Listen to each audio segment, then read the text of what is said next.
কলম, বই প্রেমী থেকে যারা লেখালেখি পছন্দ করেন সবার কাছেই একটি গুরুত্বপূর্ণ শব্দ কলম। 5 টাকা থেকে 500 টাকা মূল্যের কলম আপনারা কিন্তু পেয়ে যেতে পারেন এই বইমেলা প্রাঙ্গণেই। চলুন ঘুরে দেখি ঠিক কি কি কলম এবং কি মূল্যের কলম পাওয়া যাচ্ছে এই বইমেলায়। কলমের ভূমিকাই তো পুরোটাই, কেননা কলম কালি না থাকলে বইটা লিখবে কি দিয়ে? বইটা তো লিখতে হবে। আর শুধু তাই না, আমরা যারা নিজেদের কলম প্রেমী ভাবি বা আমরা যারা কলম প্রেমী আছি, এখানে অনেকেই আছেন, আমরা কিন্তু চাইছি তোমাদের মতো ছোট ছেলে মেয়েরা যাতে আবার কালি কলম মানে ঝর্ণা কলম আমরা যাকে বলি, সেই ঝর্ণা কলম তোমরা হাতে তুলে নাও। নস্টালজিক, ছোটবেলায় আমরা সুলেখা পেন ইউজ করতাম, তো সেই জন্যই আসলাম দেখতে আর কি। ছোটবেলায় আমার কাছে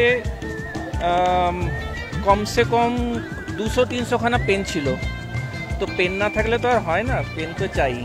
হ্যাঁ, বই প্রেমীদের কাছে কলমটা মানে ইম্পর্টেন্ট যেহেতু, তো যেরকমই দাম হোক, সেটা 5 টাকা কি 500 টাকা, ইম্পর্টেন্টটা যেহেতু বেশি, তো সেটা দামের ক্ষেত্রে মানে দামটা খুব একটা ম্যাটার করবে না তাদের ক্ষেত্রে। যেরকমটা আমরা জেনে নিলাম, ফাউন্টেন পেন থেকে শুরু করে বল পেন, সব পেনের সম্ভারই কিন্তু আপনাদের মিলবে এই বইমেলা প্রাঙ্গণেই। ক্যামেরায় অরিত্রর সাথে সূচনা, বুক ফেয়ার ডায়েরিজ।